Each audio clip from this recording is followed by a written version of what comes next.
Film की शुरुआत में एलियट नाम के एक आदमी को दिखाया जाता है जो अपनी बेटी रिडली के साथ प्लेन में ट्रैवल कर रहा होता है। अब जैसे ही उनका प्लेन लैंड करता है तो एलियट अपनी कार लेकर अपने बीमार बॉस, जिनका नाम लियोपोल्ड है, उनसे मिलने के लिए निकल जाता है। अब दोनों बाप बेटी आराम से जा रहे होते हैं। तभी रास्ते में एलियट को लियोपोल्ड की कॉल आती है। लियोपोल्ड एलियट से काफी नाराज होता है क्योंकि एलियट को आने में काफी देर हो गई है। दरअसल Leopold last stage cancer patient है और वो मरने से पहले अपनी विल यानी कि वसीयत तैयार करना चाहते हैं, जिसमें वो अपनी कंपनी एलियट को सौंपना चाहते हैं। इस वजह से एलियट काफी एक्साइटेड भी होता है। अब जब वो दोनों जा रहे होते हैं तभी एलियट को जोरदार छींक आ जाती है, जिस वजह से उसका ध्यान भटक जाता है और उनकी गाड़ी अचानक किसी चीज से टकरा जाती है। अब जब वो बाहर निकलकर देखते हैं तो उन्हें एक घायल बेबी यूनिकॉर्न दिखाई देता है। यूनिकॉर्न को देखकर वो दोनों हैरान हो जाते हैं क्योंकि उन्होंने पहली बार यूनिकॉर्न को देखा था। रिडली तो यूनिकॉर्न की हालत देखकर काफी दुखी हो जाती है, इसलिए वो यूनिकॉर्न के पास बैठ जाती है। वो देखती है कि एक्सीडेंट की वजह से यूनिकॉर्न काफी ज्यादा इंजर हो चुका है और उसकी बॉडी से पर्पल ब्लड निकल रहा था। अब जब वो दोनों उस घायल यूनिकॉर्न को देख रहे थे तभी अचानक यूनिकॉर्न का सींग चमकने लगता है और जैसे ही रिडली उसे छूती है तो वो किसी दूसरी दुनिया में पहुंच जाती है। वहां का अनुभव अद्भुत था, लेकिन किसी की चीख सुनकर वो वापस आ जाती है। वो देखती है कि उसके पिता यूनिकॉर्न को मार रहे हैं ताकि वो और ना तड़पे। अब रिडली को ये सब अच्छा नहीं लगता, इसलिए वो अपने पापा से कहती है कि हम इसे अपने साथ लेकर चलते हैं। अब एलियट भी मान जाता है। इसके बाद वो दोनों यूनिकॉर्न की बॉडी को अपनी कार में रखकर वहां से निकल जाते हैं। थोड़ी देर बाद वो लियोपोल्ड के घर पहुंच जाते हैं। एलियट को देखकर लियोपोल्ड काफी खुश होता है। इसके बाद एलियट अपने बॉस के साथ मीटिंग करता है, जहां लियोपोल्ड एलियट से कहता है कि मैं जानता हूँ कि अब मेरे पास ज्यादा समय नहीं है, इसलिए मरने से पहले मैं अपनी कंपनी एक जिम्मेदार इंसान को सौंपना चाहता हूँ और मैं ये बात जानता हूँ कि तुम एक रिस्पॉन्सिबल इंसान हो और कंपनी की जिम्मेदारी अच्छे से हैंडल कर सकोगे। अब वो पेपर साइन करने लगते हैं, लेकिन वो रुक जाते हैं और एलियट से कहते हैं कि मैं थोड़ा और समय तुम दोनों के साथ स्पेंड करना चाहता हूँ, इसके बाद मैं इन पेपर पर साइन कर दूंगा। वहीं दूसरी तरफ रिडली अपने कमरे में जाती है और वहां जाकर वो फ्रेश होने लगती है। इसके बाद वो अपना मुंह धोती है क्योंकि उसके फेस पर यूनिकॉर्न का पर्पल ब्लड लगा हुआ था। अब जैसे ही वो अपना फेस साफ करती है तो वो देखती है कि उसके पर जितने भी पिंपल और डार्क स्पॉट थे वो अचानक से गायब हो गए हैं और अब उसका फेस बिल्कुल क्लीन हो चुका था। ये सब देखकर रिडली को समझ नहीं आता कि अचानक से उसके पिंपल कहाँ गायब हो गए, लेकिन तभी वो यूनिकॉर्न के बारे में सोचने लगती है तो उसे एहसास होता है कि उसके पिंपल यूनिकॉर्न के ब्लड से ठीक हो गए हैं। अब यूनिकॉर्न के बारे में सोचकर वो भागते हुए अपने पापा के पास जाती है और उनसे कहती है कि हमें यहाँ से जाना होगा, लेकिन एलियट कहता है कि अभी उसके बॉस ने उन्हें जाने के लिए नहीं कहा है, इसलिए वो अभी नहीं जा सकते। इसके बाद वो कुछ डॉक्यूमेंट देखने लगता है, लेकिन उसे चश्मे में साफ दिखाई नहीं देता। इसके बाद वो अपने चश्मे साफ करने लगता है, लेकिन फिर भी उसे साफ दिखाई नहीं देता। अब वो चश्मे हटाकर देखता है तो उसे सब कुछ साफ दिखाई देने लगा था, यानी कि यूनिकॉर्न के ब्लड की वजह से अब उसकी आंखें भी ठीक हो गई थी। तभी उन्हें बाहर से शोर सुनाई देता है। वो दोनों दौड़कर बाहर जाते हैं तो देखते हैं कि यूनिकॉर्न जिंदा हो चुका है और वो गाड़ी की खिड़की तोड़कर वहां से निकलने की कोशिश कर रहा है, लेकिन तभी एक बॉडीगार्ड उसे देखकर डर जाता है और डर की वजह से वो यूनिकॉर्न पर गोली चला देता है। अब सभी लोग वहां आ जाते हैं। वो सब यूनिकॉर्न को देखकर हैरान हो जाते हैं। अब एलियट सोचता है कि उसे सबको सच बता देना चाहिए, इसलिए वो सबको उस यूनिकॉर्न के बारे में बताता है। वो अपने बॉस को सारी बात बताते हुए कहता है कि इस यूनिकॉर्न के ब्लड की वजह से उसकी आंखें बिल्कुल ठीक हो गई है। रिडली भी बताती है कि यूनिकॉर्न के खून की वजह से उसके चेहरे के सारे दाग ठीक हो गए हैं। अब उन दोनों की बातें सुनकर लियोपोल्ड को लगता है कि शायद यूनिकॉर्न उसके कैंसर को भी ठीक कर सकता है, इसलिए वो यूनिकॉर्न के खून से इलाज कराने की योजना बनाता है। इसलिए वो यूनिकॉर्न को अपने पास रख लेते हैं। वही रात के समय एलियट रिडली से पूछता है कि जब रिडली ने यूनिकॉर्न के सींग छुए थे तो उस समय उसे क्या महसूस हुआ था। इस पर रिडली उसे बताती है कि जब उसने यूनिकॉर्न के सींग को टच किया तो वो एक अलग ही दुनिया में चली गई थी, जो इस दुनिया से काफी अलग थी। रिडली आगे कहती है कि हमें यूनिकॉर्न को इन लोगों को नहीं देना चाहिए था, क्योंकि ये लोग काफी लालची है और हो सकता है कि ये लोग यूनिकॉर्न का गलत इस्तेमाल करें, इसलिए हमें यूनिकॉर्न को बचाना चाहिए।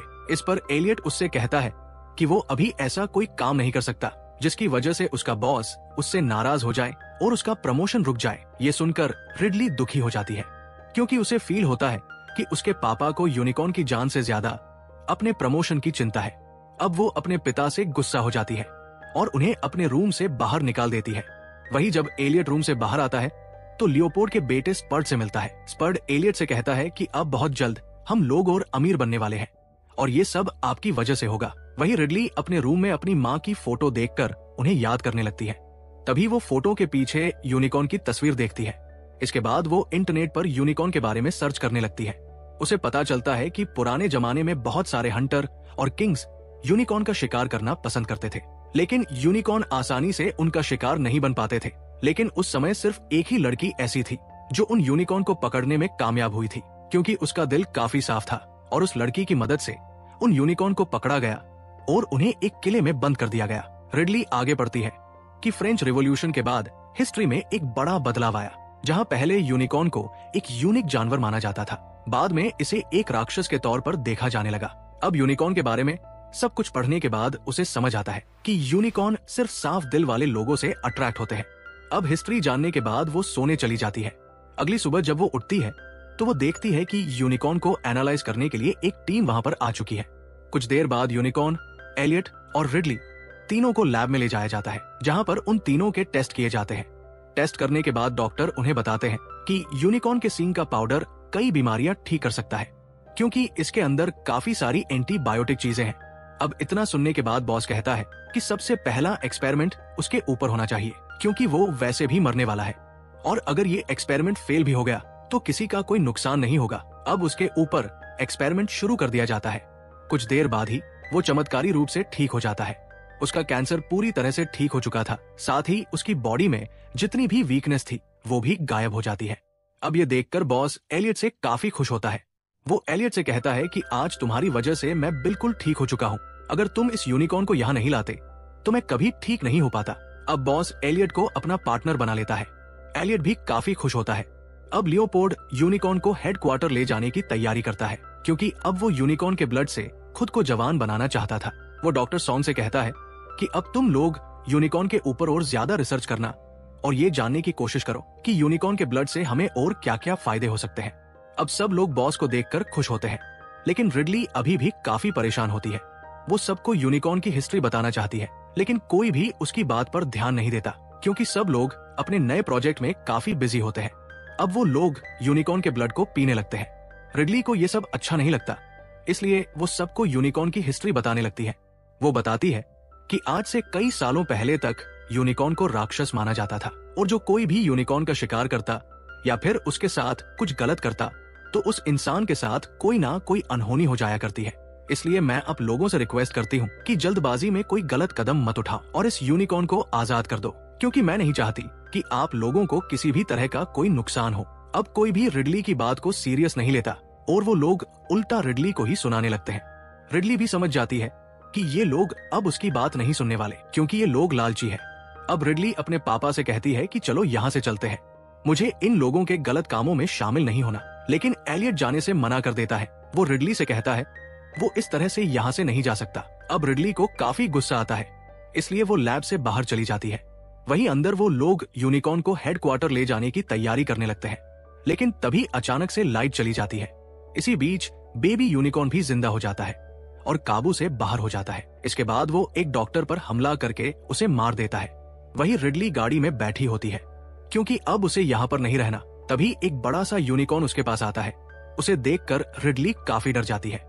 अब एलियट भी रिडली के पास आ जाता है, क्योंकि उस बड़े यूनिकॉर्न ने कई बॉडीगार्ड्स को अपना शिकार बना लिया था। एलियट को डर था कहीं वो रिडली पर भी हमला ना कर दे, लेकिन जब यूनिकॉर्न रिडली के पास आता है तो वो उस पर हमला नहीं करता, बल्कि वो बिल्कुल शांत खड़ा होता है।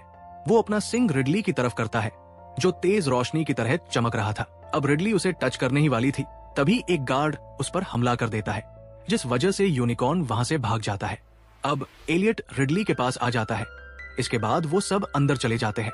रिडली सबको बताती है कि उन्हें यूनिकॉर्न के बच्चे को छोड़ना होगा, वरना उसके माता पिता उन्हें जिंदा नहीं छोड़ेंगे। रिडली उन्हें खूब समझाने की कोशिश करती है, लेकिन इतना सब होने के बाद भी कोई रिडली की बात पर ध्यान नहीं देता। लियोपोल्ड कहता है कि हमने काफी टाइम से हंटिंग नहीं की है, ये हमारे पास अच्छा मौका है कि हम बड़े यूनिकॉर्न का शिकार करेंगे और उसे भी अपने काम में इस्तेमाल करेंगे। यानी कि अब वो लोग बेबी यूनिकॉर्न के पेरेंट्स को भी अपना शिकार बनाने वाले थे। अब वो लोग हंटिंग करने के लिए चले जाते हैं। वहीं रिडली यूनिकॉर्न के बारे में और रिसर्च करने लगती है। अब उन लोगों को भी यूनिकॉर्न दिख जाता है, लेकिन वो उसका शिकार कर पाते उससे पहले ही यूनिकॉर्न उन सब पर हमला कर देता है। एलियट और लियोपोल्ड जैसे तैसे करके अपनी जान बचाकर घर के अंदर आ जाते हैं, लेकिन यूनिकॉर्न भी उनके साथ घर के अंदर आ जाता है। अब लियोपोल्ड सोचता है कि वो इस यूनिकॉर्न को अपने काबू में कर लेगा, इसलिए वो उसके पास जाने लगता है। लेकिन जैसे ही वो यूनिकॉर्न के सिंग को टच करने वाला होता है, तभी यूनिकॉर्न उसके पेट में अपना सिंग घुसाकर उसे मार देता है। अब किसी को समझ नहीं आता है कि वो लोग कैसे अपनी जान बचाएं। रिडली उन लोगों से कहती है कि बड़े यूनिकॉर्न को बस अपना बच्चा चाहिए, अगर अब भी हम उन्हें उनका बच्चा दे देते हैं तो वो हमें नुकसान नहीं पहुंचाएंगे। अब वो लोग भी बच्चे को वापस देने का फैसला करते हैं। इसके बाद वो लोग बेबी यूनिकॉर्न को लेकर बाहर आ जाते हैं, लेकिन जब बेबी यूनिकॉर्न के पेरेंट्स देखते हैं कि बेबी यूनिकॉर्न का सिंग गायब है, तो वो गुस्से में उस डॉक्टर को मार देते हैं जिसने बेबी यूनिकॉर्न का सिंग काटा था। अब दोनों यूनिकॉर्न अपने बच्चे की ऐसी हालत देखकर काफी गुस्सा हो जाते हैं। इसके बाद वो घर के अंदर आ जाते हैं और स्पर्ड की मां पर हमला करके उसे जान से मार देते हैं। इसके बाद बड़ा यूनिकॉर्न एलियट पर हमला करने आता है, लेकिन एलियट वहां से भाग जाता है। वही रिडली भी अब घर से बाहर आ जाती है। दूसरा यूनिकॉर्न भी बाहर आ जाता है। वो रिडली को देखकर जोर से दहाड़ता है। उसकी आवाज सुनकर रिडली डर जाती है, लेकिन वो यूनिकॉर्न रिडली के पास आता है और उसके पास ही सो जाता है। अब रिडली को समझ नहीं आता कि ये सब क्या हो रहा है। अब रिडली भी उसे सहलाने लगती है, लेकिन तभी स्पर्ड वहां आ जाता है और वो उस यूनिकॉर्न को बांधने लगता है।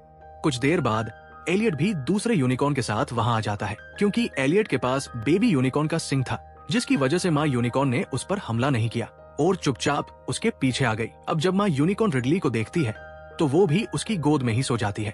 इसके बाद स्पर्ड उसके भी पैर बांध देता है। अब स्पर्ड एलियट से कहता है कि अब हमारे पास 3 यूनिकॉर्न हो गए हैं, इनका इस्तेमाल करके हम लोग अमीर बन जाएंगे। अब एलियट जान चुका था कि यूनिकॉर्न को नुकसान पहुंचाकर कोई भी जीवित नहीं रहेगा और स्पर्ड काफी लालची इंसान बन गया है, जो अपने लालच के चलते किसी की जान भी ले सकता है। इसलिए एलियट स्पर्ड को जान से मारने का फैसला करता है।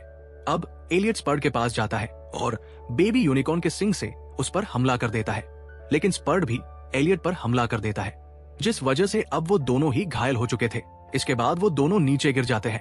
अब रिडली जब अपने पिता को जख्मी हालत में देखती है तो वो जोर जोर से रोने लगती है। एलियट रिडली से कहता है कि ये सब मेरे लालच का नतीजा है, अगर मैं तुम्हारी बात मान लेता तो आज हम सब जिंदा होते। ऐसा कहते ही वो भी मर जाता है। अब रिडली और ज्यादा रोने लगती है। जब यूनिकॉर्न रिडली को रोता हुआ देखते हैं तो वो लोग एलियट की बॉडी को अपने बेबी यूनिकॉर्न की बॉडी के पास रख देते हैं। इसके बाद दोनों पेरेंट्स अपने सिंगों को आपस में मिलाते हैं, जिसकी वजह से दोनों के सिंग चमकने लगते हैं। कुछ देर बाद बेबी यूनिकॉर्न का सिंग भी वापस आने लगता है और बेबी यूनिकॉर्न के साथ साथ एलियट भी जिंदा हो जाता है। अपने पिता को जिंदा देखकर रिडली काफी ज्यादा खुश होती है। अब तीनों यूनिकॉर्न भी वहां से चले जाते हैं। तभी कुछ देर बाद लियोपोल्ड का गार्ड पुलिस को लेकर वहां आ जाता है। पुलिस जब वहां की कंडीशन देखती है तो उन्हें लगता है कि रिडली और एलियट ने ही सबको जान से मारा है, इसलिए वो एलियट और रिडली को अरेस्ट करके वहां से ले जाते हैं। अब मूवी के लास्ट सीन में हम देखते हैं कि पुलिस उन दोनों को लेकर जाती रहती है। तभी तीनों यूनिकॉर्न भी वहां आ जाते हैं और वो रिडली की तरफ इशारा करते हुए कहते हैं कि गाड़ी को टाइट पकड़ लो। अब वो लोग गाड़ी को अच्छे से पकड़ लेते हैं। इसके बाद वो यूनिकॉर्न उस गाड़ी को धक्का दे देते हैं और ये मूवी यहीं पर खत्म हो जाती है। उम्मीद है दोस्तों आपको ये कहानी पसंद आई होगी। ऐसी और भी वीडियोस देखने के लिए बने रहें हमारे साथ। मिलते हैं अगली वीडियो में, तब तक के लिए अपना और अपने परिवार का ध्यान रखें। राधे राधे।